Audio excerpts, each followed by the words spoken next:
স্বাধীনতার 54 বছর খালেদ ভাই, হ্যাঁ, আমাদের কিন্তু আকাশের যত তারা আইনের তত ধারা, তাই না? অথচ একটা বিচারক নিয়োগ আইন আমরা কেউ করলাম না। কেন করলাম না? কারণ আমরা না আসলে আমাদের খাস বল্টু পিল্টু লালটুকে বিচারক হিসেবে দেখতে চাই, এবং আমি চাই যে যখন আমি ক্ষমতায় আসব তখন আমার যা যা মামলা যেভাবে হলে আমার সুবিধা হয় রায়গুলো শেষে ভাবে হবে। হ্যাঁ, হাসিনা একেবারে নগ্ন ভাবে করেছে বলে না আমাদের কাছে একেবারে চোখে মনে হয় যেন খুব বেশি আমাদের চোখে লেগেছে। কিন্তু ব্যারিস্টার ফারহানা, আপনি যখন যতবার এই কথা বলেছেন ততবারই আপনাকে এই কথা শুনতে হয়েছে না যে বিএনপি কি তার আগের আমলে করে নাই? আপনি যাদের লালটু পল্টু ঝন্টু মন্টুর কথা বলেছেন, যতবার বলেছেন ততবার তো আপনাকে একই প্রশ্ন বলতে হয়েছে যে বিএনপি কে এটা করে নাই কিনা। নিশ্চয়ই শুনতে হয়েছে, এবং সে কারণে কিন্তু আমি এই পরের লাইনটা যুক্ত করলাম যে হাসিনা যত নগ্ন ভাবে করেছে, কারণ সে সময় পেয়েছে বেশি, তাকে ক্ষমতায় থাকতে হয়েছে ভোট ছাড়া, তাকে তার কাছে পাওয়ার হারানো মানে জীবন হারানোর মতো। সুতরাং তার কাছে যেটা মানে তাকে যেভাবে সকল কিছু ভীষণভাবে ব্যবহার করতে হয়েছে, অন্য গভর্নমেন্টকে ততটা সুযোগও তারা পায় নাই এবং ততটা তাদের ব্যবহারও করতে হয় না। সেই জায়গাটাতেই কিছুটা ডিফারেন্স আছে, মাত্রাগত পার্থক্য, let's put it in this way, মাত্রাগত পার্থক্য। হ্যাঁ, সে কারণে আমরা দেখছি যে বাংলাদেশে জাতীয় স্লোগান কি হবে এটাও হাইকোর্ট নির্ধারণ করে। একটা পলিটিক্যাল কোয়েশ্চেন, বাংলাদেশের নির্বাচন কিভাবে হবে, for God sake it's a political question Khaled ভাই, তাই না? মানে আপনি যেই দলই করেন, যেই মতই করেন, কিংবা আপনি যাই হন না কেন, আপনি যদি সুস্থ মানুষ হন আপনি যা বুঝবেন যে এটা পলিটিক্যাল কোয়েশ্চেন। আমি খালেদ মহিউদ্দিন, টেকসই গণতন্ত্রের লক্ষ্যে নতুন রাজনৈতিক বন্দোবস্ত কায়েম করতে চায় অন্তর্বর্তী সরকারের যারা ক্ষমতাসীন তারা। অনেকে আবার বলছেন যে তাই এই অন্তর্বর্তী সরকার দিয়ে আসলে বাংলাদেশের অনেক কিছুই এখন সম্ভব হচ্ছে না, অনেক জায়গায় অনেক কিছু স্টাক হয়ে থাকছে, একটি নির্বাচিত সরকারি ক্ষমতা আসা দরকার। অনেকে আবার বলছেন যে এই সরকার কারো কাছে নির্বাচনের জন্য যাওয়ার জন্য বা নির্বাচন ঘোষণা করার জন্য দরকার কিছু সংস্কারও। এসব নিয়ে কথা বলতে আজকে আমাদের সঙ্গে আছেন নাগরিক ঐক্যের সভাপতি জনাব মাহমুদুর রহমান মান্না। জনাব মাহমুদুর রহমান মান্নার পরিচয় আলাদা করে আর দেওয়ার কিছু নেই। গত কয়েক দশক ধরে বাংলাদেশের রাজনীতির অনেক প্রধান চরিত্রের একটি জনাব মাহমুদুর রহমান মান্না, আপনাকে আমরা আমাদের অনুষ্ঠানে স্বাগত জানাই এবং আপনাকে অনেক ধন্যবাদ এবং কৃতজ্ঞতা, আপনি আমাদের অনুষ্ঠানে যুক্ত হয়েছেন। আমাদের সাথে আরও থাকছেন বিএনপির আন্তর্জাতিক বিষয়ক সহ সম্পাদক রুমিন ফারহানা, ব্যারিস্টার রুমিন ফারহানা, আপনাকে আমাদের অনুষ্ঠানে স্বাগত জানাই এবং আপনি আমাদের সাথে থাকছেন এবং সময় দিয়েছেন সেজন্য আপনিও আমাদের কৃতজ্ঞতা জানবেন। আমি প্রথমেই জনাব মাহমুদুর রহমান মান্না আপনার কাছে যেতে চাই যে মান্না ভাই, আমি বরং আপনাকে উদ্ধৃত করে শুরু করি যে 9 ডিসেম্বর মানে আজকের যে প্রথম আলোটা, মানে আমরাও 9 ডিসেম্বরেই আছি এখন, সেখানে আমরা আপনার কে কোট করে আমরা দেখছি যে আপনি বলেন, কোট, আমাকে যদি জিজ্ঞেস করেন আমি সংস্কার দেখি না, সংস্কার মানে বুঝি বিষয় এবং বিষয় কিংবা বস্তুর গুণগত রূপান্তর কি হয়েছে? আমরা প্রশ্নটা করার ক্ষেত্রে যদি আপনাকে একটু পিছনে ফিরে নিয়ে যায়, আমরা যখন আরেকবার অন্তর্বর্তীকালীন সরকার দেখেছিলাম সেই 2007 সালের ক্ষেত্রে, সেই ক্ষেত্রেও আপনি গুণগত পরিবর্তন এবং দলের ভিতরে বাইরে রাজনীতির পরিবর্তনের কথা অনেক বলেছেন এবং সেইটাকে সংস্কার বলে সংস্কারপন্থী নাম দিয়ে সংস্কার উদ্যোগ ব্যর্থ হওয়ার পরে আপনার উপরে আসলে নানা ধরনের, মানে আমি কি বলবো যে এটা নানা ধরনের স্টিম রোলার যদি আমরা বলি বা নানা ধরনের অন্যায় বলি, অত্যাচার বলি, নির্যাতন বলি, সেগুলি আপনারা চলেছে। এখনো আপনি সংস্কার আপনি দেখতে পাচ্ছেন না যে সংস্কার আপনি কাঙ্ক্ষা করছিলেন। এইটাকে আপনি আসলে কিভাবে দেখেন? মানে এই সংস্কারটা হচ্ছে না কেন, বা হলে আপনি আসলে কি দেখলে আপনি বুঝতে পারতেন, কি রূপান্তর দেখলে আপনি বুঝতে পারতেন যে এটা আসলে সংস্কার কিছুটা হচ্ছে বা পথে থাকছে? মান্না ভাই। Thank you very much. মানে অনেকগুলো বছরই তো হলো পরে আপনার সাথে, এবং আপনার এই অনুষ্ঠানটা একদম নতুন দেখা হলো। আপনার দর্শক শ্রোতাদেরকে আমি শুভেচ্ছা জানাচ্ছি। মানে বিষয়টা হলো কি, ধরেন সংস্কার তো কিছু কিছু আছে না, আপনি চাই বা না চাই ন্যাচারাল প্রসেসে হতেই থাকে। আমরা আগে এরকম করে একটা অনুষ্ঠান করার কথা চিন্তাই করতে পারতাম না, এখন তো হচ্ছে। আগে এরকম কানেক্টিভিটির কোনো বিষয় ছিল না, মানে একটা আবিষ্কার পুরা সমাজের মনন অভ্যাস সব বদলে ফেললো, সেটা একটা বিরাট সংস্কার হলো ওই আবিষ্কারের কারণে। এরকম আরো কিছু কিছু ঘটনা হয়তো হয় যেগুলো মানে গুণগত ভাবে, আমি আবার বলি, ওখানে যে শব্দটা বলেছি আমি এটা খুব মানে পছন্দ করেই ব্যবহার করি, সেটা হচ্ছে বস্তু বা বিষয়। বস্তু বলতে আপনি ম্যাটার বলতে যে কোনো জিনিস বলতে পারেন, বিষয় বলতে আমি সমাজ সহ যা আছে সেগুলো বোঝাতে চাইছি। সেরকম যদি পরিবর্তন হয়, তো একটা আছে, যেমন ধরেন আগে বলা হতো, আমি নিজেও বিশ্বাস করতাম, বিপ্লব মানে একটা উল্লম্ফনের মতো পরিবর্তন হয়ে গেল, যেগুলোকে সোভিয়েত বিপ্লব, চীনের বিপ্লবের ক্ষেত্রে বলা হতো। কিন্তু আজকাল, এবং আজকাল বলতে ঠিক ভেরি রিসেন্টলি না, অনেকদিন ধরেই আমি যেহেতু ওই প্রক্রিয়াটাতে ওরকম করে বিশ্বাস করি না, আমি এরকম করে বলি যে একটা রেগুলার কন্টিনিউয়াস সংস্কারের মধ্যে দিয়েই সবকিছু পরিবর্তন হতে থাকে। মানে আমরা সেই যে বনে ছিলাম, কাঁচা মাংস খেতাম, ফলমূল খেয়ে থাকতাম, সেই মানুষ কোথায় আসছি? এবং এরকম করে ধরেন যে আমরা কিভাবে বাস করতাম, এখন আমাদের বাসের মানে বসবাসের জীবন ধারণের স্টাইল কিরকম, কত উন্নত হয়েছে। সোসাইটিতে যখন আপনি দেখেন, এবং সেই সোসাইটি মানে রাষ্ট্র হওয়ার পর থেকে যখন দেখেন, তখন এটারও একটা গুণগত রূপান্তরের প্রশ্ন আছে, এবং সেটা হয়ে যাচ্ছে প্রথম। আমি প্রথম বলছি যে ন্যাচারালি তো হচ্ছে। এই যে আপনি শব্দটা বললেন না, সামাজিক বন্দোবস্ত বা রাজনৈতিক বন্দোবস্ত, যদিও বর্তমান সময়ের জন্য আমরা বন্দোবস্ত শব্দটা আমাদের পক্ষ থেকেই চালু হয়েছে বেশি করে, কিন্তু ঠিক এটা বন্দোবস্তের মধ্যে যাচ্ছে না। দুটো পার্টি নেই, তিনটা চারটা পার্টি নেই, ওটা একটা সোশ্যাল কন্ট্রাক্টের মতো হচ্ছে সেরকমটা। মানে কিরকম, যে একটা কনস্টিটিউশন আমি বদলালাম, তারপরে একটা সোশ্যাল কন্ট্রাক্টে আসলাম, এরকম করে বললে আমার কাছে বলে যে খুব অ্যাপ্রোপ্রিয়েট বলা হয় না। মূল কথা হচ্ছে গুণগত রূপান্তর, আমি এরকম করেই বুঝি। যেমন ধরেন, গত 15 বছরে দেশে গণতন্ত্র ধ্বংস হয়েছে, নির্বাচন ব্যবস্থা একদম র্যামস্যাক্ট, এটার কিছুই নেই, একদম সর্বশেষ যা যা হয়েছে এগুলো দেখে এখন আমাদের কাছে আকাঙ্ক্ষা কি, একটা গুণগতভাবে ভালো গণতন্ত্র আসুক, ভালো নির্বাচন আসুক। এই যে ভালো নির্বাচনটা যদি আসে, তাহলে নিশ্চয়ই বলতে পারি যে বর্তমানে যা চলেছে বা গত 15 বছর ধরে যা চলেছিল, সেটার একটা সংস্কার হয়েছে, সেটার উন্নত সংস্করণ আমরা দেখতে পাচ্ছি। সেই অর্থে যদি বলেন, দেন নাথিং হ্যাজ হ্যাপেন্ড। এবং কথাটা কেন আসছে, যেহেতু 5 আগস্টকে কেন্দ্র করে দুই ধরনের কথা হচ্ছে। কেউ কেউ বলছেন একটা বিপ্লব হয়েছে, বিপ্লব মানে তো আরো বড়। আমি বিপ্লব হয়েছে এরকম বলি না, কারণ যে গুণগত রূপান্তরের প্রশ্নটা আমি আনি, আমি বলি যে বিশাল একটা উত্থান হয়েছে, বিশাল একটা গণ অভ্যুত্থান বলেন সেরকম হয়েছে। তো সেই গণ অভ্যুত্থানের মধ্যে দিয়ে আকাঙ্ক্ষা যেটা তৈরি হচ্ছে, সেটা কিন্তু একটা স্লোগানে এসছে। ধরেন আমার পার্টি, আমি বলি যে আমি এটা কল্যাণ রাষ্ট্র করতে চাই, কেউ হয়তো একটা ইসলামিক রাষ্ট্র বলে, কেউ যে যার যেরকম করে তার পলিটিক্যাল গোল টার্গেট বলে। কিন্তু এই আন্দোলন, এই স্লোগানের মধ্যে দিয়ে সবাইকে একাত্ম করে ফেললো, আমরা একটা নতুন বাংলাদেশ চাই।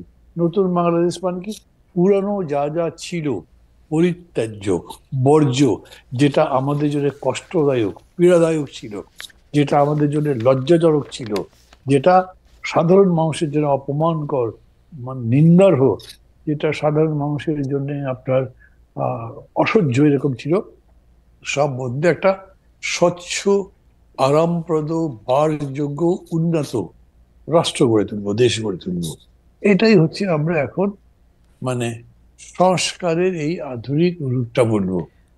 তো ওই মান্না ভাই, আকাঙ্ক্ষাটা।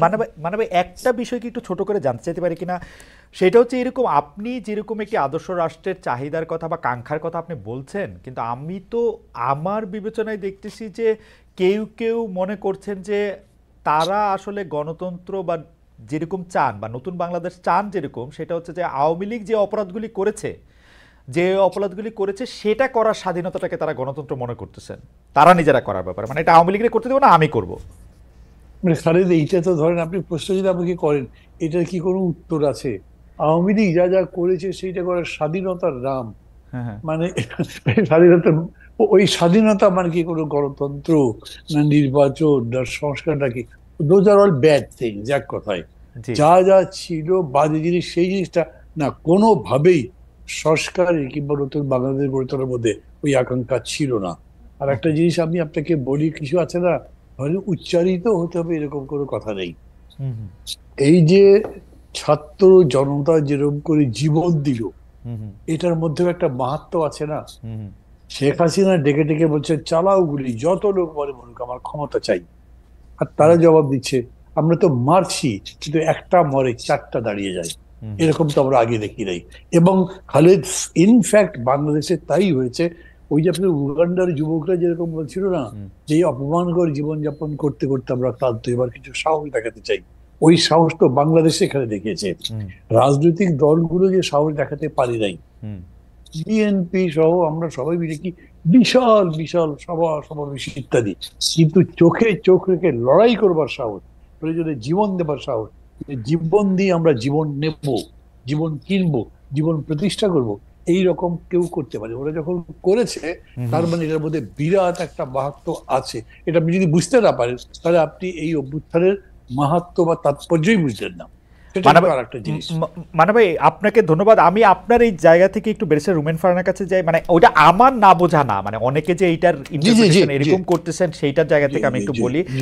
ব্যারিস্টার রুমেন ফারহানা, আসলে আমার কাছে মনে হয় যে 5 আগস্টের পর থেকে যারা বাংলাদেশের সবচেয়ে মানে যৌক্তিক কথা তুলে ধরছেন তার মধ্যে ব্যারিস্টার রুমিন ফারহানা একজন। 5 আগস্টের আগে তো বটেই, কিন্তু 5 আগস্টের পরে অনেক বেশি যৌক্তিক জায়গা থেকে এটা বলছেন, এবং এর জন্য আমি দেখতে পাচ্ছি যে তিনি বিএনপির মধ্যেও অনেক সমালোচিত হচ্ছেন। তিনি মানে মানে অনেক জায়গা থেকে বলা হচ্ছে যে তিনি যথেষ্ট পরিমাণে বিএনপি আর থাকতে পারতেছেন না, অন্যদিকে চলে যাচ্ছেন।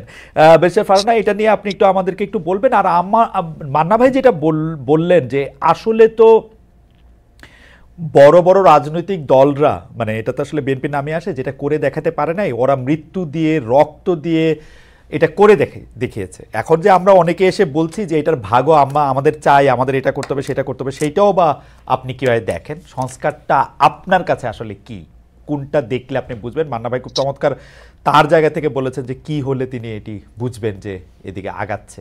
আপনার কাছে আমরা একটু শুনতে চাই। আপনাকে অসংখ্য অসংখ্য ধন্যবাদ খালেদ ভাই। আমি মনে করি যে 5ই অগস্ট এবং এর আগের 1 মাস পুরো দেশ, জাতি, রাষ্ট্র, সমাজ একটা বড় ধাক্কার মধ্যে দিয়ে গেছে।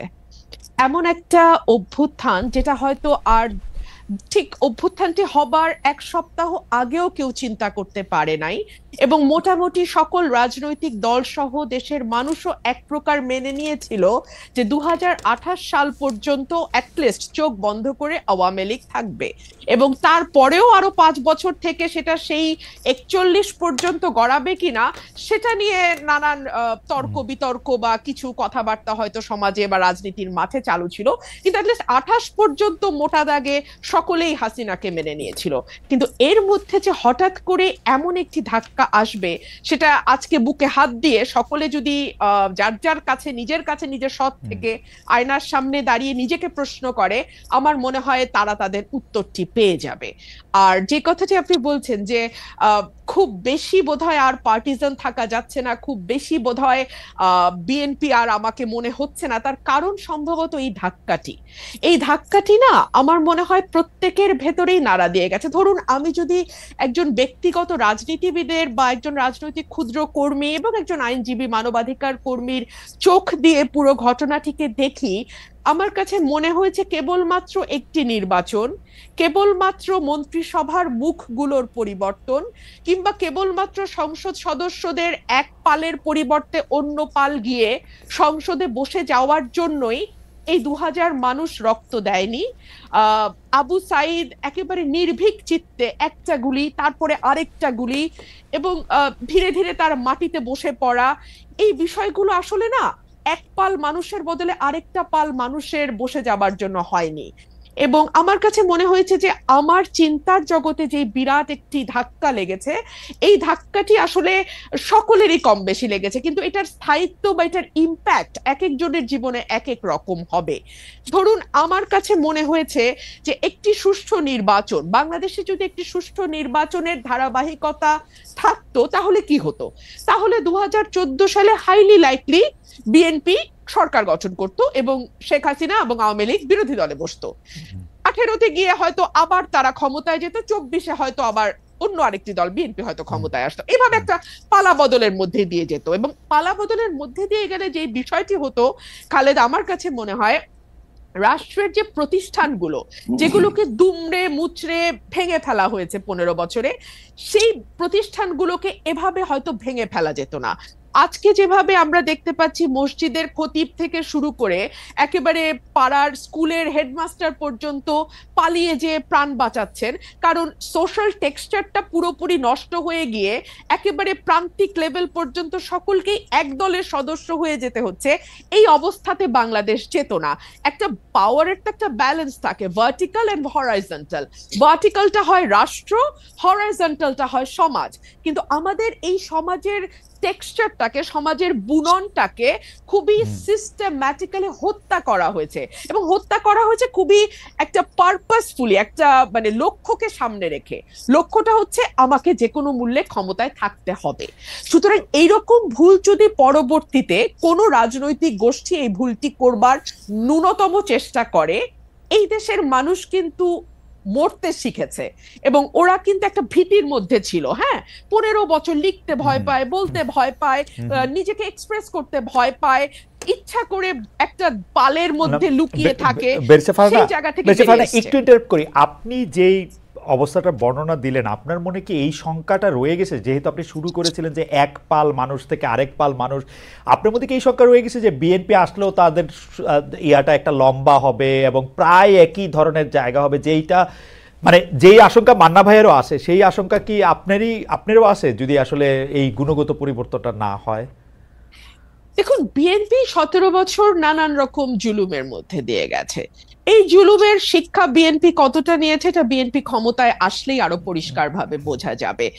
তবে বিভিন্ন জায়গায় আমরা যেই মেসেজগুলো পাই, সেই মেসেজগুলো খুব সুখকর নয়, এবং এটা যে সুখকর নয় এটা তো বিএনপির চেয়ারম্যান নিজেই স্বীকার করছেন, তাই না? তো তাহলে অথচ উনি কিন্তু বারবার ওনার নেতাকর্মীদের সতর্ক করছেন। এখানে দুটো তিনটা বিষয় হতে পারে, যে এক হচ্ছে যে ওনার বক্তব্য কি ওনার দলের তৃণমূলে যারা এই ধরনের কর্মকাণ্ডের সঙ্গে যুক্ত হচ্ছেন, মধ্যম পর্যায়ের যারা যুক্ত হচ্ছে। একটা সেকেন্ড বেশি ফারানা, আপনি যখন এই কথা বলছেন, আমাদের একজন দর্শক এই মন্তব্য পাঠিয়েছেন যে ফেসিস্ট আমলে রুমিন ফারানার প্রতিবাদী ভয়েস আমাদের সকলকে প্রেরণা যোগাতো, এখন কিছু কিছু এলাকায় বিএনপির অপকর্মের বিরুদ্ধে আমরা কি সেই একই কণ্ঠ শুনতে পাবো কিনা? ইন্টারেস্টিং, আমি ঠিক এই কথাটাই বলছিলাম, তাই না খালেদ ভাই? হ্যাঁ, তো এই ওনার এই কথাটা কি lower level, lower tier, mid tier and high tier খুব বেশি গুরুত্ব দিচ্ছে না? গুরুত্ব না দিলে কেন দিচ্ছে না? কারণ তারা কি মনে করছে যে কোনো ব্যবস্থা নেওয়া হবে না? কিন্তু আমরা তো বেশ কয়েকটি জায়গায় ব্যবস্থা নিতেও দেখলাম, তাই না?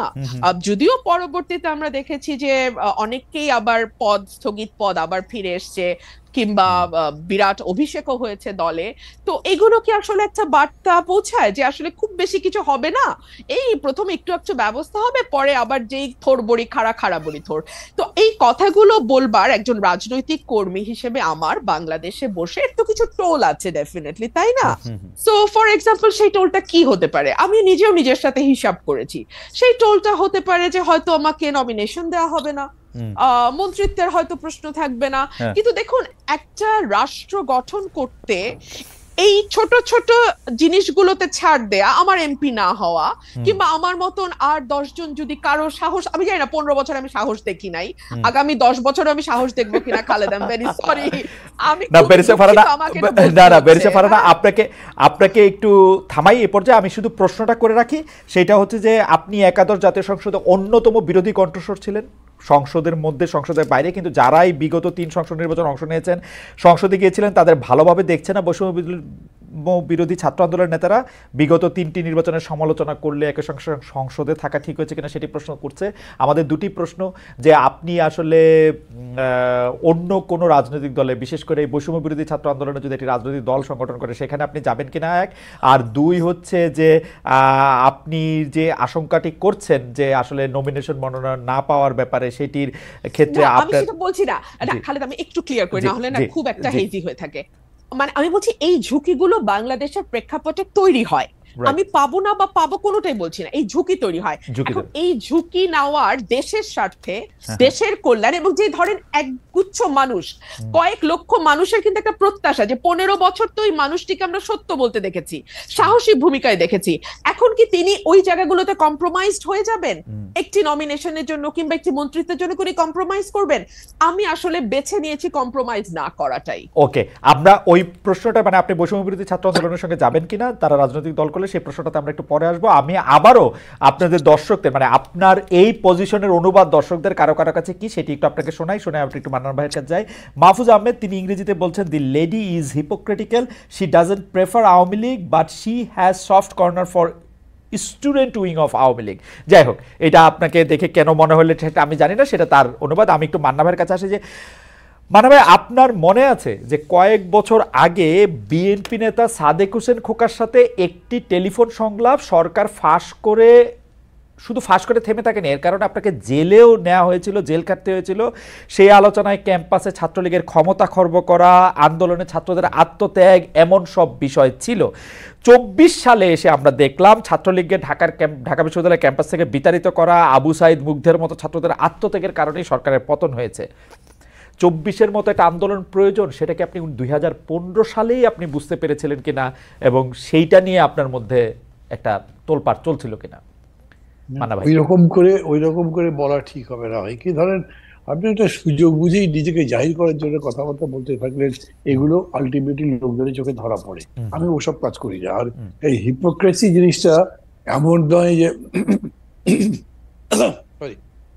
আপনি খুব চালাক, আপনি এমন করে হিপোক্রেসি করবেন যে কেউ বুঝবে না, এরকম হয় না, শেষ পর্যন্ত ধরা পড়েই। এইটা একটা স্বতঃসিদ্ধ ব্যাপার যে আপনি যখন লড়াই করবেন, যার সাথে লড়াই করছেন সে যদি ট্রিগার হ্যাপি হয়, সে যদি ব্লাড থার্স্টি হয়, তাইলে কি হবে? আপনাকে রক্ত দিতে হবে, আপনাকে গুলি খেতে হবে। আপনি যদি সেটা রাজি না হন, তাহলে আপনি আন্দোলন থেকে রিটায়ার করতে হবে আপনাকে। আমি এইটুকু বলেছি।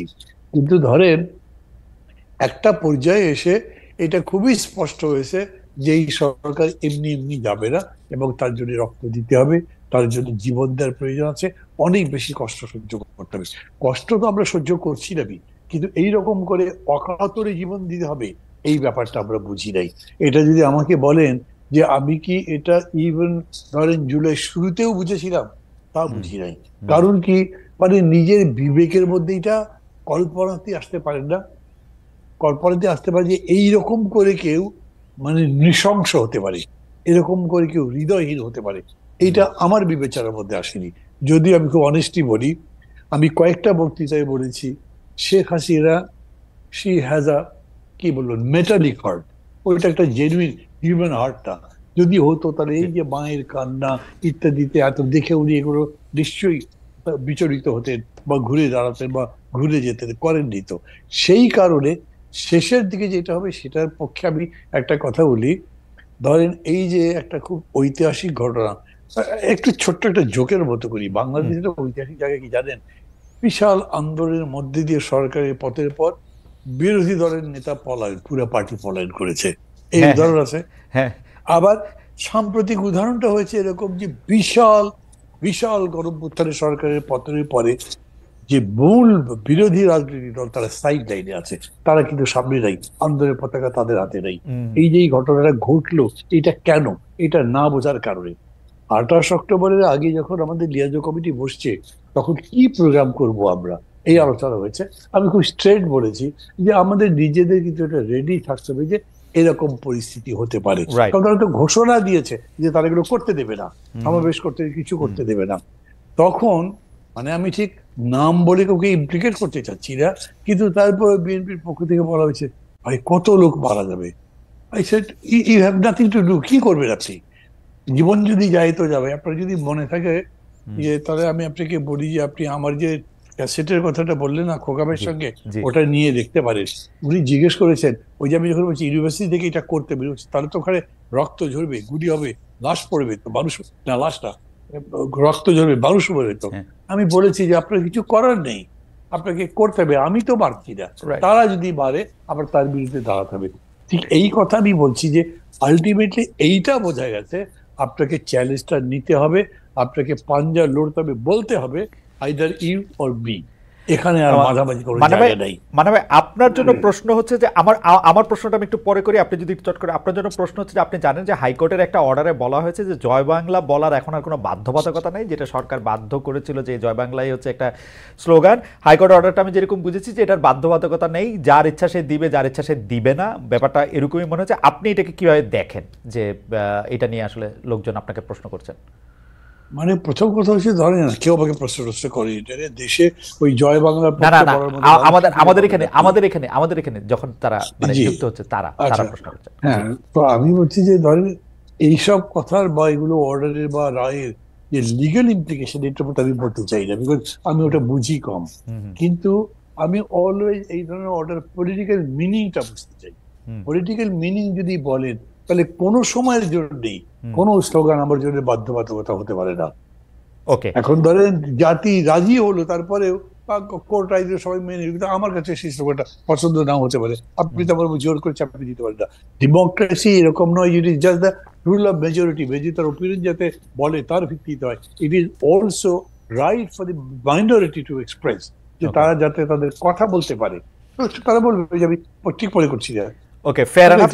আমি আপনাকে যে প্রশ্নটি করতে চেয়েছিলাম, যে আপনি বলেছেন যে মানে বাংলাদেশে অনেক ফানি জিনিস হয়েছে, যে বিরোধী দলের নেতাকে আসলে আত্মগোপন করতে হয়েছে গণ অভ্যুত্থানের মুখে, যেটা মানে যেটা আসলেই ফানি, মানে যতবার আমার মনে হয় ততবারই আমার কাছে হাসি পায়। আপনি বলেছেন যে এত বড় একটা আন্দোলনের পরে প্রধান বিরোধী দলের হাতেই আসলে আন্দোলনের পতাকা নাই, সেইটাও একটা মনে রাখার মতো বিষয়। কিন্তু আমার কাছে যেটা হচ্ছে খুব মনে হয় যে শেখ হাসিনা, যিনি কারো কথা চিন্তা না করে কাউকে কোনো কিছু না জানিয়ে চলে গেলেন, পালিয়ে গেলেন, এখন আবার তিনি বলছেন তাকে আসলে পালাতে বাধ্য করা হয়েছিল, এবং তিনি বক্তৃতা দিচ্ছেন, সেই বক্তৃতা নিয়ে তার নেতা কর্মীরা আবার মানে এটা নিয়ে উৎফুল্ল হচ্ছেন। এই ব্যাপারটাকে আপনি আসলে রাজনৈতিকভাবে কিভাবে বিশ্লেষণ করেন? মানে আমি আওয়ামী লীগ করলে তো আমি মানে তার উপরে এতই রাগ করে থাকতাম বা এতই আমি মনে কষ্ট পাইতাম, এইটা এইরকম কেন? মানে এটা আমি একটু মানা ভাই আপনার কাছ থেকে একটু শুনতে চাইবো। আমি একটু বেরেসা ফারানা থেকে আসি, একটু আপনি এটা একটু মানে আপনি একটু মানে আগে প্রশ্নটা করে রাখলাম যে বেরেসা ফারানা, আমি আসলে প্রশ্ন করেছিলাম যে বৈষম্য বিরোধী ছাত্র আন্দোলনের মধ্যে আপনি আসলে যুক্ত হবেন কিনা, এটা হবেন কিনা, আর জয় বাংলা নিয়ে আসলে আপনার মতামত আমরা একটু শুনে নিতে চাই, যেহেতু প্রশ্নটা উঠেছেই। আপনি একটু বলবেন যে হাইকোর্ট বলেছে যে এটার না, আমি আসলে কোনো দলে যাওয়ার কথা কল্পনাও করছি না, এটা আমার কোনো চিন্তার মধ্যেও নাই। আর দ্বিতীয় যে প্রশ্নটি, জয় বাংলা স্লোগান, দেখুন পুরাটাই তো পলিটিসাইজ হওয়া। এই যে আপনি না আলাদা আলাদা ভাবে কোনো প্রতিষ্ঠানকে রক্ষা করতে পারবেন না।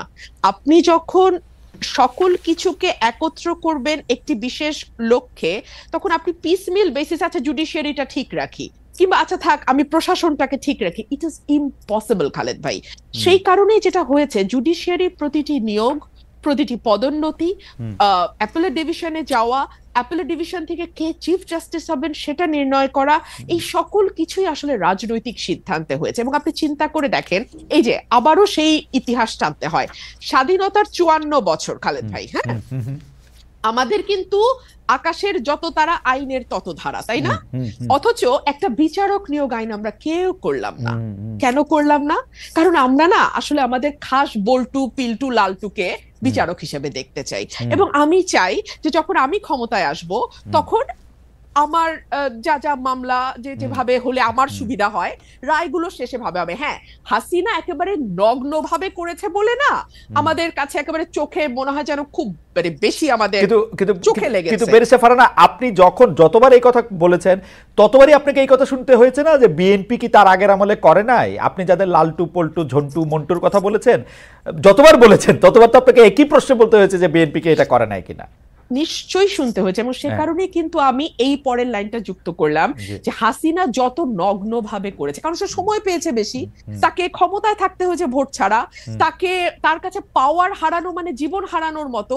সুতরাং তার কাছে যেটা মানে তাকে যেভাবে সকল কিছু ভীষণভাবে ব্যবহার করতে হয়েছে, অন্য গভর্নমেন্টকে ততটা সুযোগও তারা পায় নাই এবং ততটা তাদের ব্যবহারও করতে হয় না। সেই জায়গাটাতে কিছুটা ডিফারেন্স আছে, মাত্রাগত পার্থক্য, let's put it in this way, মাত্রাগত পার্থক্য। হ্যাঁ, সে কারণে আমরা দেখছি যে বাংলাদেশে জাতীয় স্লোগান কি হবে এটাও হাইকোর্ট নির্ধারণ করে।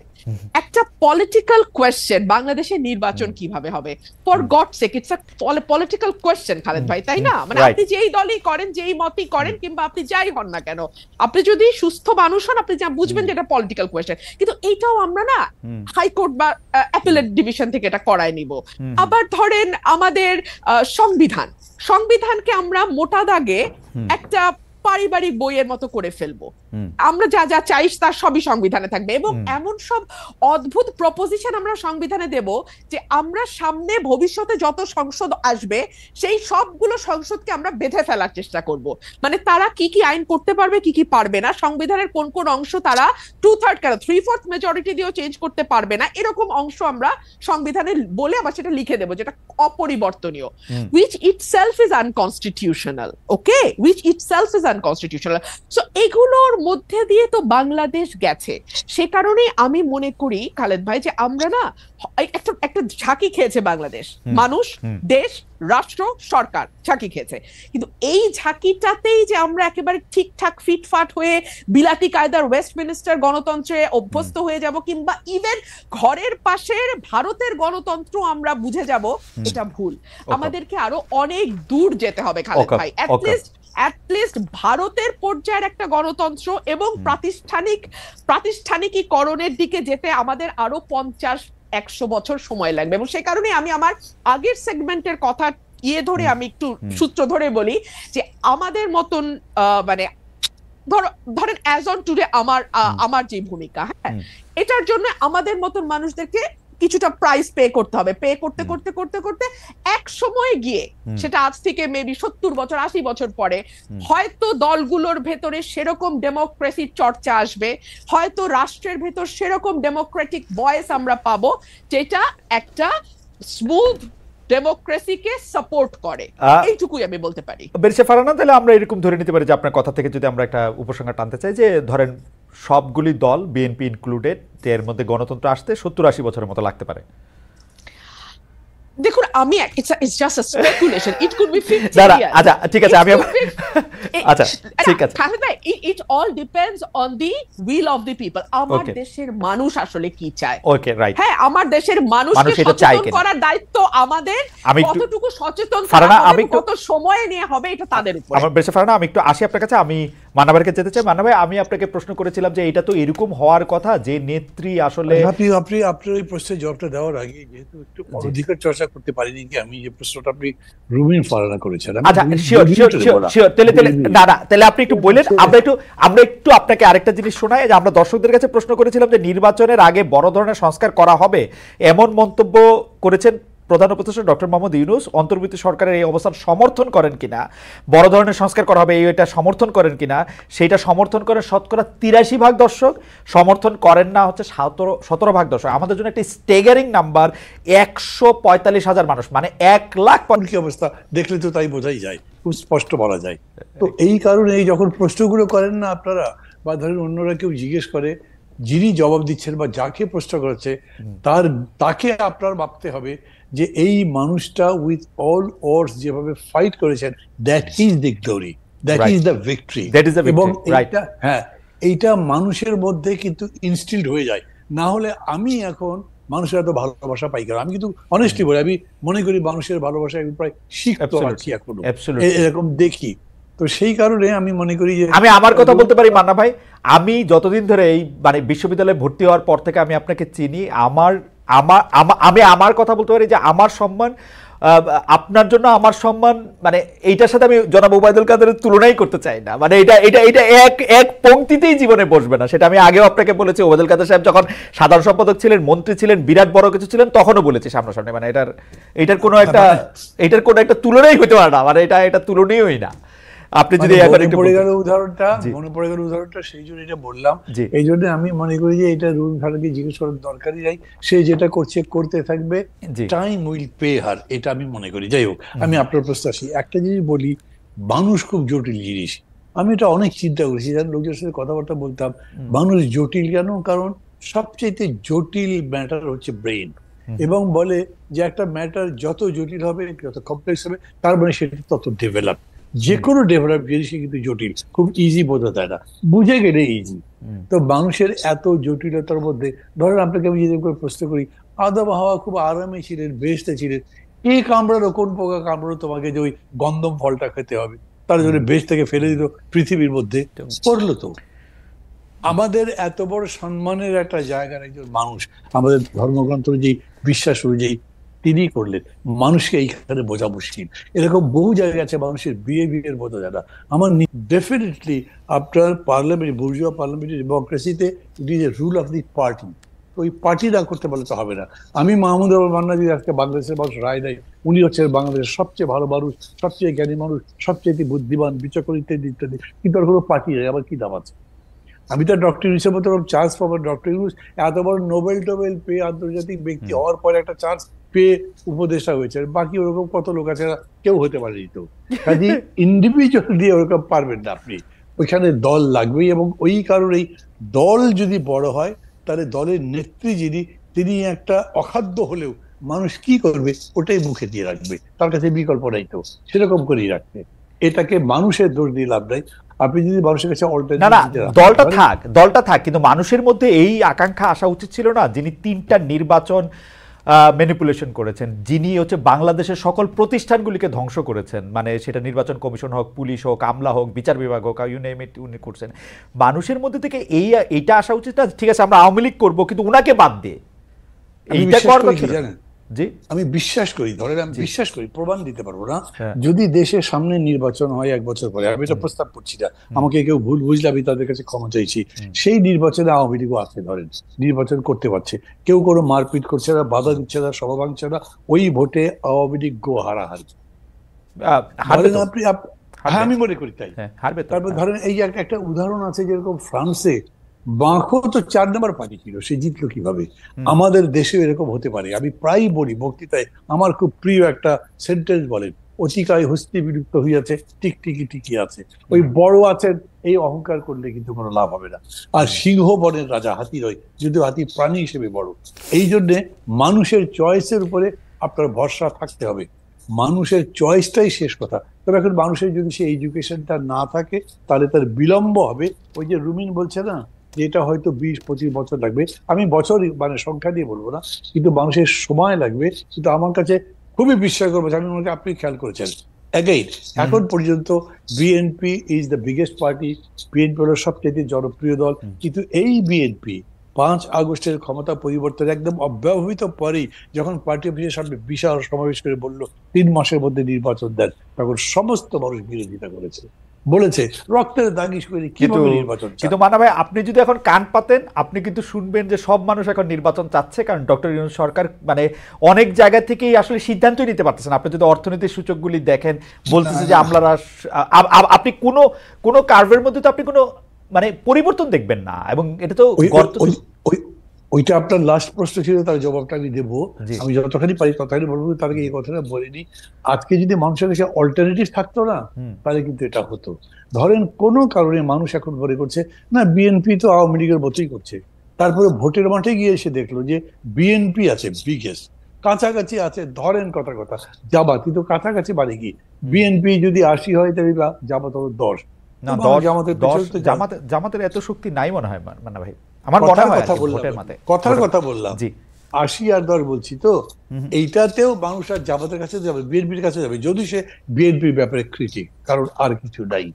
না কিন্তু এইখানে কিন্তু মানা ভাই, আপনার কাছে মনে হয় না যে এই যে বিকল্প নাই করতে করতে শেখ হাসিনার দলও শেখ হাসিনাকে রাইখা দিল 15 বছর 20 বছর, পারলে 2041 উমিন বলছে 2041 পর্যন্ত রাখতো, কারণ তারা এরকমই ভাবতো নিজেদেরকে। বিকল্প তো আসলে তৈরি হয় না, মানে বিকল্প যতক্ষণ পর্যন্ত বিকল্পের মতো দেখতে লাগে ততক্ষণ পর্যন্ত কেউ এটাকে নেয় না, এটা তো অবভিয়াস হইতে হয়। এটা হবে মানে এখন যদি ওরকম করে বলেন, তাহলে আমি আমার নিজের কথা বলতে, আমি তো বিকল্প করবার জন্যই আজকে 13-14 বছর ধরে চেষ্টা করছি। আমি বিকল্প হতে পারিনি, কিন্তু মানুষের কাছে আমি অ্যাজ অ্যান ইন্ডিভিজুয়াল একটা অল্টারনেটিভ আমি মনে করি। আমার দল হয়নি, ওকে, আমিও দল যদি হতো তো হয়ে যেত। আমরা একটা প্রশ্ন মানা ভাই আপনার কাছে কিছু শোনার বাকি, কিন্তু আমরা একটা প্রশ্ন আসলে ব্যারিস্টার রুমিন ফারহানাকে করতে চাই, যেটা আবার আপনার কাছে আমরা আপনি লাস্ট প্রশ্ন যেটা করেছেন তার জবাবটা আমি বলি, তারপরে জি বলেন প্লিজ বলেন। প্রশ্নটা কি করেছেন আবার বলেন? বলেছিলেন যে গভর্নমেন্ট পারছে না পুরোটা, কি একটা প্রশ্ন? রাইট, হ্যাঁ, গভর্নমেন্ট তো আসলে কোনো জায়গা থেকেই আমরা মানে যেটাকে কাজ করা বলে, মানে আমি তো বলতে চাই যে গভর্নমেন্টের এই মুহূর্তে ইলেকশন দেওয়া উচিত। এই মুহূর্তে বিএনপি কে আপনি যেটা বলেছেন যে আপনি ওই যে পার্সেন্টেজ দেখিয়ে বললেন না। ও পার্সেন্টেজ থেকে এই যে নির্বাচন আগে যে সংস্কার করা হবে, ডক্টর ইউনূস এই মন্তব্য করছেন, অন্তর্বর্তী সরকারের মানে অবস্থান সমর্থন করেন কিনা এইটা আমরা প্রশ্ন করেছিলাম দর্শকদের। আমি বলে ফেলছি সেটা। আমি তাকে বললাম যে ভাই আপনাদের আসলে কিন্তু আমি পছন্দ করি না, কিন্তু এই কথা আমি আবার কাউকে বলিও না। মানে আমি মানে এটা বলি যদি তাহলে এটা আওয়ামী লীগের কাছে চলে যায়, এই জন্য বলছি না। এইখানে একটা সমস্যা হয়েছে।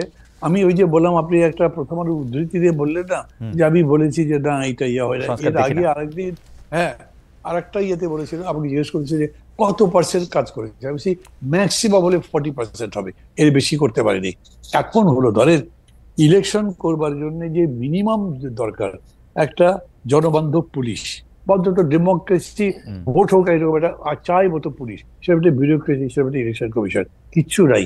কিন্তু যে 194 বা যাই ভোট দিয়েছে এরা সবাই এই বিষয়গুলো খতিয়ে দেখে। কিন্তু আমি আপনাকে একটা কথা বলি, আমি একটা ছোট মুখে বড় কথা বলি, এইটা এই সরকার 4 মাসে পারে নাই, এটা 14 মাসেও পারবে না। এই পুলিশ এমনই থাকবে, নির্বাচন কমিশন এমনই থাকবে, এটা আমার নিজেরও এখন মনে হয়, আবার এখনো মনে হয়। সেই জন্যই আমি যে মানুষ জোটের মধ্যে ফাইট করেছি, ম্যাক্সিমাম টাইম দিতে হবে ইন্টারিম গভর্নমেন্টকে যাতে তারা সংস্কার করে আসে। সেই আমি এখন বলছি 1.5 বছর 2 বছরের মধ্যে কমপ্লিট করে ভোট দেওয়া উচিত, না হলে বেশি দিন থেকে গভর্নমেন্ট আনপপুলার হয়ে যাবে, তখন একটা বিতিকিচ্ছিরি কাণ্ড হয়ে যাবে। করাই উচিত অলরেডি, সেটা হয়েছে। মান্না ভাই ধন্যবাদ আপনাকে। আমি একটু বেরিসা ফারহানাকে যে প্রশ্নটা করতে চাই সেটা বেরিসা ফারহানাকে শুনে আমি একটু মান্না ভাইকে একই প্রশ্নের প্রেক্ষিতে শুনতে চাই, যে ঘটনাটা একটু পুরনো। সেটা হচ্ছে রাষ্ট্রপতি শাহাবুদ্দিন চুপ্পু পদে টিকে গেলেন বিএনপির কারণে। আমরা এটা দেখেছি, জুলাই আন্দোলনে পালিয়ে যাওয়া আওয়ামী লীগও বিএনপির ইচ্ছা না থাকায় নিষিদ্ধ হচ্ছে না। খোদ প্রধান উপদেষ্টা মিডিয়ায় সাক্ষাৎকার দিয়ে কথা বলেছেন। কিন্তু আওয়ামী লীগ পালিয়ে প্রবাসী, তারা যুক্তরাজ্য জাপানে রাজনৈতিক সভা করছে, সেখানে শেখ হাসিনা অডিওতে বক্তব্য দিচ্ছেন। প্রবাসে সক্রিয় আওয়ামী লীগকে কি দেশে সুযোগ দেওয়া উচিত নাকি অনুচিত? আপনার অবস্থানটা আমি একটু শুনতে চাই, এবং একইভাবে মান্না ভাইয়ের অবস্থানটা আমি শুনতে চাই। যে মানে আমরা নেতা বা জনগণের পার্সপেক্টিভটা শুনলাম, আপনাদের পার্সপেক্টিভ একটু শুনতে চাই বেরিসা ফারহানা। আমি কি আগের আলোচনা থেকে প্লিজ হ্যাঁ প্লিজ হ্যাঁ। আচ্ছা, দেখুন বাংলাদেশের পলিটিক্যাল যে সিস্টেম, তাতে পার্লামেন্টারিয়ান কারা হবেন বা পার্লামেন্টারিয়ানদের কাজটাকে, একজন সংসদ সদস্যের কাজ কি, এটা কিন্তু দেশের মানুষ খুব পরিষ্কার না। তারা মনে করে সংসদ সদস্যের কাজ হলো ব্রিজ, কালভার্ট, রোড নির্মাণ করা, এবং এটা নির্মাণ করতে গিয়ে তাকে সরকারের একেবারে সাথের লোক হতে হবে, তাহলেই তার পক্ষে সহজ হবে এই প্রকল্পগুলো পাশ করিয়ে নিয়ে আসা। এবং যারা সংসদ সদস্য হন তারাও বিশ্বাস করেন তাদের কাজ হলো এই ব্রিজ, রোড, কালভার্ট নির্মাণ করা, এবং এই নির্মাণ থেকে 10%, 15%, 20% তাদের পকেটে নেওয়া।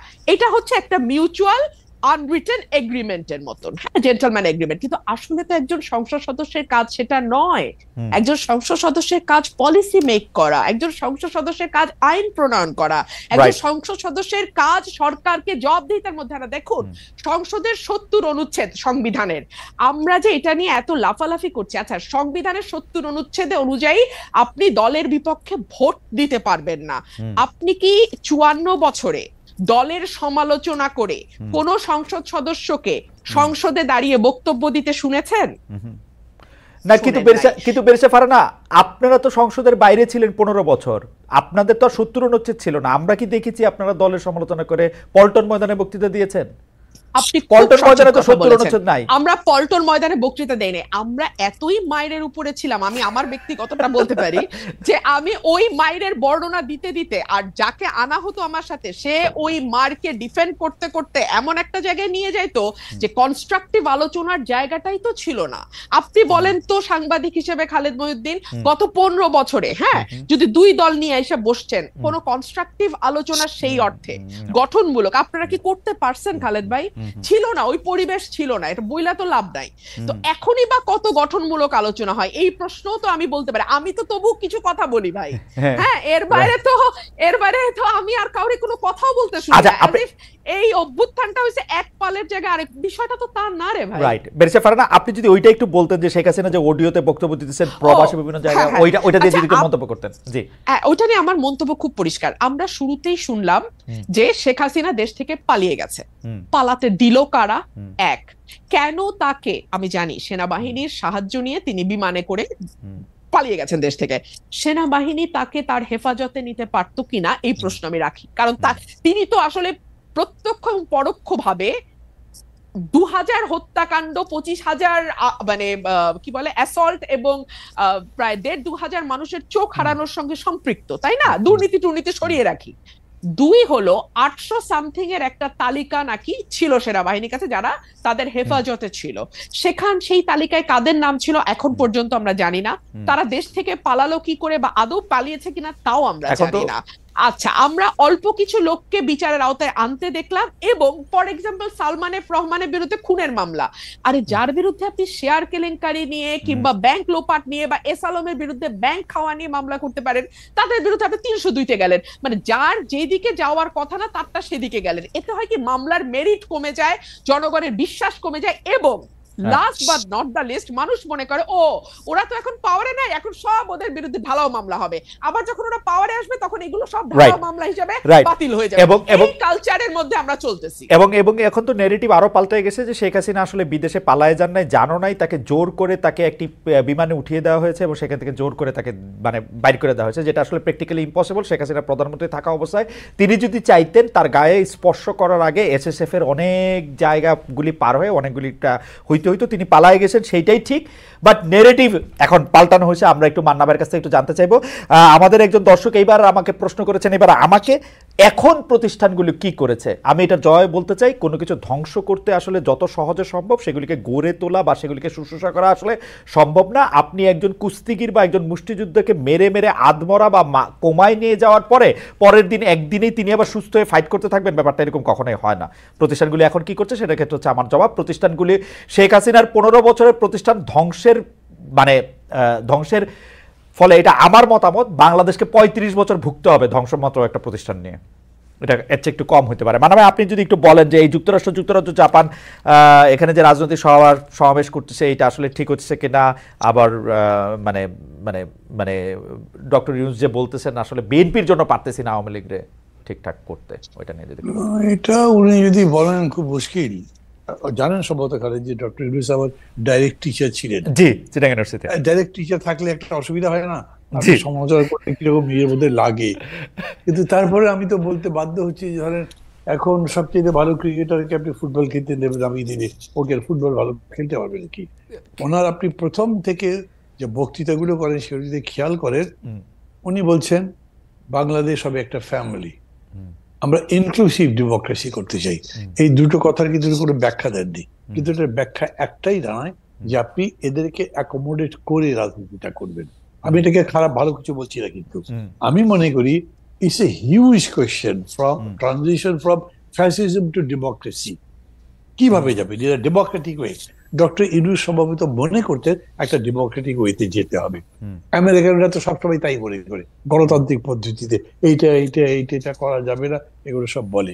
কিন্তু বাংলাদেশটা এরকম যে এত কিছু করবার 15ই আগস্ট আপনি কিন্তু কিচ্ছু করতে দেননি, সেটাই রাইট, এবং এই পর্যন্ত তাদেরকে দিচ্ছেন না, সেটাই চলছে।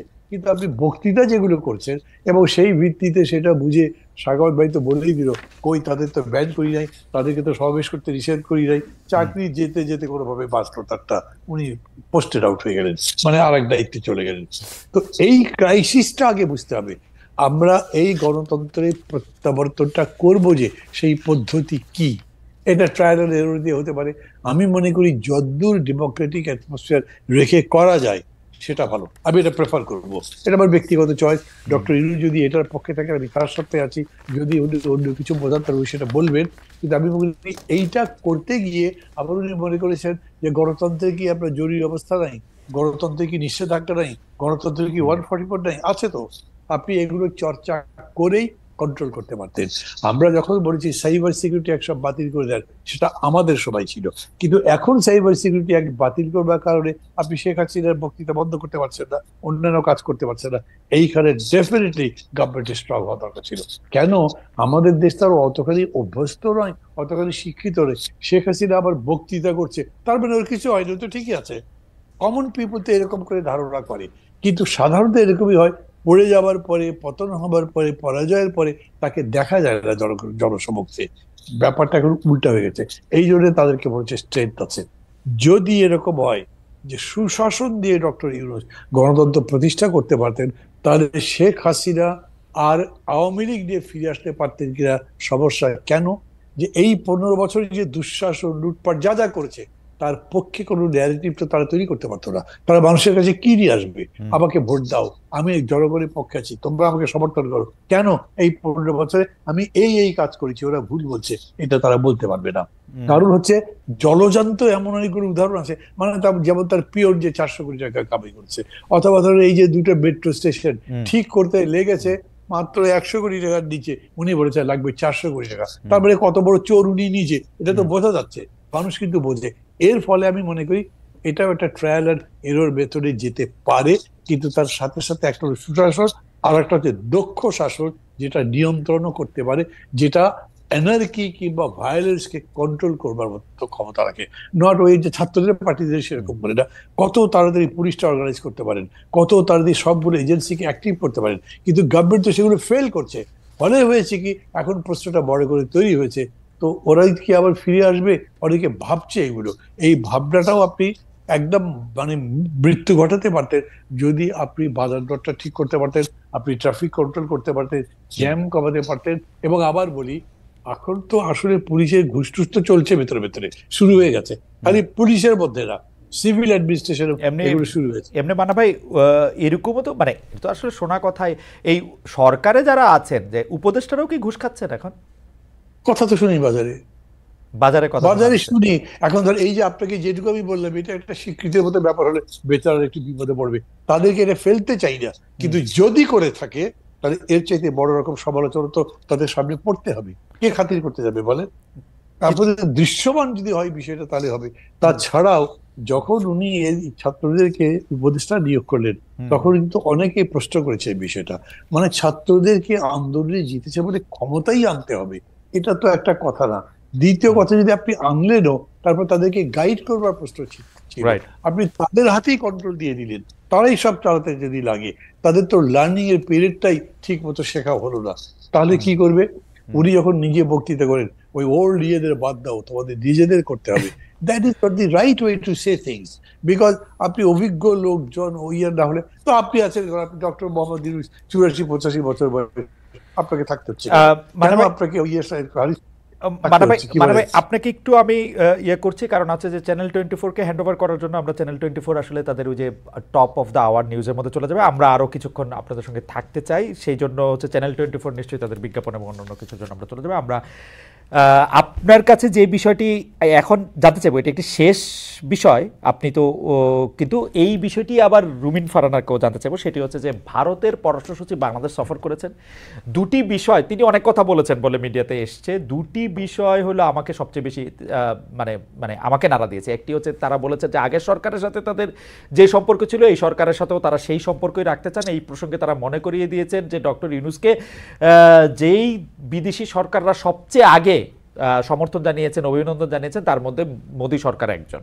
আর দুই হচ্ছে তারা একদম স্পষ্ট বলতে চেয়েছে যে ভারত এবং ভারতীয় মিডিয়া এক না। আমি আপনার একটু জায়গা থেকে একটু শুনবো যে এই যে সোশ্যাল মিডিয়ায় বাংলাদেশ বিরোধী গুজব, অপতথ্য ছড়ানো, বনাম ভারতের পতাকা মারানো, সাবেক সামরিক কর্মকর্তাদের কলকাতা, বিহার, উড়িষ্যা দখলের হুমকি, এগুলিকে আসলে আপনারা পুরোটা মিলে আপনারা কি দেখেন আর কি? আর ভারতীয় মিডিয়ার সার্কাস তো আছেই। মানে আমার আফসোস হচ্ছে আমি একবারের জন্য দেখি নাই, কিন্তু এগুলি আমার কি বলে জানি টাইমলাইনে শুধু আসতে থাকে। এই জনৈক ময়ূক এই করেছেন, সেই করেছেন, লাভ দিয়েছেন, ঝাঁপ করেছেন। আমার কাছে শুধু মনে হয় যে আমাদের তো প্রত্যেকের রিমোট কন্ট্রোলে একটা অফ বাটন থাকে, খুঁজলেও পাওয়া যায়, মানে এটা দেখতে হবে কেন, মানে আমি বুঝি না। কিন্তু মানা ভাই, আপনি ভারতীয় পররাষ্ট্র সচিবের জায়গা থেকে যদি আপনি জিনিসটা একটু বলেন, বাংলাদেশ সফর এবং তার বক্তব্য। খালিদ এমনি এটা বলে না যে যুদ্ধের ময়দানে হেরে যাওয়া সৈন্যদের দিয়ে আবার একটা উইনিং ব্যাটল করা যায় না। আমার কাছে মনে হয় ইন্ডিয়া তো চাণক্যের দেশ, তারা খুব বিব্রত আছে শেখ হাসিনাকে নিয়ে। তারা তো তাকে মানে বের করে দিতে চেয়েছিল, কোথাও জায়গা দিতে পারে নাই, তাদের দেশে রাখতে পেরেছে। যখন শেখ হাসিনা বলতেন যে আমি যা দিয়েছি ওরা কোনদিন ভুলবে না, ভারত আসলে ভুলতে পারে না যে এর জন্যই আমরা এত কিছু পেয়েছি, সেইটা ভেবে তাকে ফেরত দিতে পারছে না। কিন্তু আমি মনে করি না যে তারা মনে করে যে শেখ হাসিনাকে দিয়ে আবার একটা উইনিং ব্যাটল করা যাবে, জিতে তারপর তাকে ক্ষমতায় বসানো যাবে, আগের সেই হারানো সাম্রাজ্য ভারত ফিরে পাবে, আমার এটা মনে হয় না। মানে যদি করেও, দ্যাট ইজ শিয়ার স্টুপিডিটি। তারা একদম বুঝে করছেন কি করেনি তা আমি জানি না, কিন্তু এইটা ঠিক যে আমরা এইবার এই ঘটনার পরে, মানে আগরতলা সহ যা যা হলো, তার জন্য আমরা ভারতের কাছে আগের মতো জি হুজুর তো করিনি, বরঞ্চ আমরা আই বল টু আই বল কথা বলেছি, আমরা আমাদের কথা বলেছি। এবং এটা বুঝে গেছে এই 4 মাসের মধ্যে ইন্ডিয়ান সরকার যে এই গভর্নমেন্ট আগের মতো কখনোই কিন্তু হবে মানব না। ভাই, আমি তো দেখি যে ভারত সরকার শেখ হাসিনাকে বন্দি করে রেখেছে, তাকে মিডিয়ার সঙ্গে কথা বলতে দিতেছে না, এবং আমি দেখি যে যখনই বাংলাদেশে কোনো কম্পিটেন্ট কোর্ট রায় দিবে ভারত সরকার ফেরত দিবে শেখ হাসিনাকে এবং জেল খাটবে। এবং আমি তো শেখ হাসিনার প্রতি ভারত সরকারের প্রেম দেখি না তো আর, মানে এটা কি দেখা যায় অ্যাবসলিউটলি প্রিজনার সে, উনি এখানে, এটা তো আওয়ামী লীগের প্রোপাগান্ডা যে উনি এখানে খুব ভালো আছে, ভালো নাই উনি এখানে, উনাকে বন্দি করে রাখা হয়েছে। আমি আপনার কথাই সত্যি মনে করি, কিন্তু এই যে হাতে যদি একটা মোবাইল থাকে সেটা দিয়ে একটা ভিডিও মেসেজ পাঠানো, এটা কোনো বিষয় না। এটা সবাই ভিডিও মেসেজও পাঠাতে পারতেছে না তো, কোথায় ভিডিও মেসেজ পাঠাইছে সে? এগুলি অডিও মেসেজ, ভিডিওটা লাগায় রাখে। সরি অডিও বলতে ভুলে গেছে আমার, অডিও ওটা তো করতেই পারেন। আর ওইটা দিয়ে লন্ডনে প্রেস কনফারেন্স অ্যাড করছেন, বক্তৃতা করছেন, দিজ আর রটেন থিংস। এগুলো দিয়ে ইন্ডিয়ান গভর্নমেন্ট আবার শেখ হাসিনাকে বসাতে চায়, এইটা প্রকাশিত হয় কিনা এটা আবার সন্দেহ আছে। তাছাড়া ওই যে তারা বলেছে যে বর্তমান অন্তর্বর্তী সরকারের সাথে তারা আগের সরকারের মধ্যে সুসম্পর্ক স্থাপন করতে চায়, এইটা করা ছাড়া তাদের কাছে পথ কি আছে? আমরা সবসময় ভুল করেছি, আমি আগেও বলতাম যে আমাদের সরকার বোঝাতে চাই যে ইন্ডিয়ার কাছে আমাদের অনেক দায় আছে, আমাদের কাছে ওদের দায় কম না। এক চিকেন নেক তাদের পুরো ঘাড়ি ভেঙে দিতে পারে, সেটা তারা বোঝে। এবং সেইটাতে আমরা যদি পুরা এন্টাই চলে যাই তাহলে তাদের জন্য খুব সুবিধা না। সো কার্ড আমাদের কাছেও আছে। আমি কিন্তু শেখ হাসিনাকে নিয়ে, আমি জানি না ব্যারিস্টার ফারহানা কি বলবেন, আমি কিন্তু শেখ হাসিনাকে নিয়ে ইন্ডিয়ানদের অনেক বড় স্বপ্ন পরিকল্পনা আছে, এটা আমার মনে হয় না। মানে ইন্ডিয়ান সরকারের, মানে ময়ূক বিশ্বাসে দিয়া ইন্ডিয়ান সরকার জানি না আমি। এইটা যদি ধরেন এরকম হতো যে তাজউদ্দিনের ফ্যামিলিকে তারা আনতে চেষ্টা করছে, that could be a real conspiracy. কারণ ওইটার মধ্যে কিন্তু, হ্যাঁ, এইটাতে কিন্তু পাবলিক রেসপন্ড করার সম্ভাবনা ছিল। এবং খেয়াল করে দেখেন যে তাজউদ্দিন সাহেবের ছেলেমেয়েরা যেরকম করে বক্তৃতা করছে, এটা তো হার্ট ক্যাচিং টাইপের বক্তৃতা একটা, এবং যেরকম করে বলছে ওই জায়গা থেকে কিছু হয়েছে। আমি খোঁজ করবার চেষ্টা করেছি, যদিও ওরকম করে আমি ইনক্লুড করি না, সেটা খারাপ দেখা যায়, কিন্তু আমি দেখেছি এরকম নয় এখন পর্যন্ত। ইন্ডিয়ানদের কোনো পরিকল্পনা থাকলে আপনার বক্তব্যের পরে মনে হয় এটা নাই হয়ে গেল মান্না ভাই, কারণ ষড়যন্ত্র আপনি এটা সামনে নিয়ে আসছেন, এটা তার মনে হয় না থাকবে। আমরা একটু ব্যারিস্টার ফারহানার কাছে জানতে চাই, ব্যারিস্টার ফারহানা, এইটা মানে আপনার কাছে কি মনে হয় যে মানে ভারতে উনি আছেন, ভারত সরকারের সমর্থন নিয়ে উনি যে কোনো সময় টুপ করে এসে খুব করে ক্ষমতা নিয়ে নেবেন, আপনার এরকম মানে মানে এই বয়ানটা আপনার কাছে কিরকম লাগে? মানে এটা খুবই অস্বাভাবিক, এটা হবার কোনো সুযোগ নেই, ভারতও এটা খুব ভালোই বোঝে। কিন্তু ভারতের যে বিষয়টার সমস্যা হচ্ছে সেটা হচ্ছে যে শেখ হাসিনা একটা কথা কিন্তু বলে ফেলেছিলেন, ভারতকে আমি যা দিয়েছি সেটা তারা আজীবন মনে রাখবে। এবং সত্যি আমরা এমন কিছু নেই যেটা ভারত চেয়েছে এবং পায়নি, কিংবা এমন কিছু যেটা ভারতের জন্য কল্যাণকর কিন্তু হয়তো মুখ ফুটে ভারত চাইতে পারেনি, সেটাও শেখ হাসিনা দিয়েছে। শেখ হাসিনাকে যদি ভারত এই মুহূর্তে রিটার্ন ব্যাক করে বাংলাদেশে, কিংবা আশ্রয় না দিত, সেই 5ই অগস্টের কথা আমি বলছি, তাহলে কিন্তু ভবিষ্যতে আর কেউ শেখ হাসিনার মতন এভাবে কর্মচারীর মতো আচরণ হয়তো আর কোন সরকার প্রধান করবে না ভবিষ্যতে। আচ্ছা এখানে খালি দুইটা প্রশ্ন। একটা প্রশ্ন হচ্ছে ভারত সরকারকে শেখ হাসিনা নিজের মুখেই বলেছেন যা দিয়েছি তারা কখনো ভুলতে পারবেন না, ইউনূস সরকার এই দেওয়ার মধ্যে কোনগুলি বন্ধ করছেন সেটা আমার একটু বললেন। আর একটা জিনিস হচ্ছে যে মানে এই এই এই এই যে আপনি বলেছেন যে কর্মচারীর মতো আচরণ, কিন্তু এইটাও আসলে আর ভবিষ্যতে যে হবে না, এটা বন্ধ করার জন্য কি করা উচিত সেটা একটু যদি একটু বলেন দুই কথায়। আচ্ছা, আমি ইউনূস সরকারের ভেতরের কেউ না, আমি জানি না ইউনূস সরকার কি করেছে, তবে অ্যাপারেন্টলি একজন নাগরিক এবং একজন পর্যবেক্ষক হিসেবে আমি যেটা দেখি যে আগে আমরা ভারতের চোখে চোখ রেখে 15 বছর সরকারকে কখনো কথা বলতে দেখিনি। আমরা দেখেছি বর্ডারে মানুষ মারা গেছে, আমাদের খাদ্যমন্ত্রী কিংবা আমাদের কৃষিমন্ত্রী বা কিংবা আমাদের আওয়ামী লীগের কোনো মন্ত্রী বলছে এটা আমাদের দোষ, কারণ আমাদের লোকেরা গরু চোরাচালানের সঙ্গে যুক্ত, সো এই জন্য তারা গুলি খেয়ে মরে, এটা ঠিকই আছে, এটা ভারতের কোনো সমস্যা না। আমরা দেখেছি তিস্তা নদীর পানি ভারত বলছে যে এটা মমতার আপত্তির কারণে দিতে পারছে না, যদিও ভারতের কনস্টিটিউশন ধরে আমি আপনার শোতেই দেখিয়েছিলাম যে কেন্দ্রীয় সরকার চাইলে আরেকটা মানে দেশের সঙ্গে যে কোনো চুক্তি যে কোনো ট্রিটি তারা করতে পারে, রাজ্যের অনুমোদন লাগে না। কিন্তু আমরা দেখেছি আমাদের সরকার আবার গলা বাড়িয়ে বলছে আসলে সত্যিই তো ভারতের কি করবে, মমতাই তো দিচ্ছে না, পশ্চিমবঙ্গের জন্য ভারত পারছে না, উল্টো আমরা দেখছি ফেনী নদীর পানি তারা দিয়ে এসছে। মানে এগুলো কিছু এক্সাম্পল দিলাম, এই জায়গাগুলোতে আমার মনে হয়েছে অ্যাটলিস্ট সরকার চোখে চোখ রেখে কথা বলছে। এবং দেখুন প্রণয় ভার্মাকে ডেকে আনা, তলব করা, সাদা বাংলায় তলব করা, এটা কিন্তু আমরা এত বছর এভাবে তলব করার কালচার দেখি নাই। এটাতে যে খুব মহাভারত উল্টে যাবে কিংবা বিরাট কোনো বিপ্লব হয়ে গেল, নো, কিন্তু আমার তো একটা সত্তা আছে, স্বাধীন সত্তা, সেই সত্তাটা এবং বাংলাদেশের নাগরিক হিসেবে, একটা সার্বভৌম দেশের নাগরিক হিসেবে তো আমার কিছু চাওয়া, কিছু সম্মান আছে, তাই না? সেই জায়গাটাতে আমি উজ্জীবিত হই, সেই জায়গাটাতে আমি একটা স্পিরিট খুঁজে পাই, এইটুকুই। আর দ্বিতীয় যে প্রশ্নটা আপনি করেছেন যে একই রকম সরকার বা নতজানু সরকার ভবিষ্যতে আর আসবে কিনা, এখানেই না জনগণের নাগরিক হয়ে ওঠার প্রশ্নটা সম্পর্কিত, যেটা আমি আপনাকে কিছুক্ষণ আগে পার্লামেন্টের উদাহরণ দিয়ে বুঝাচ্ছিলাম।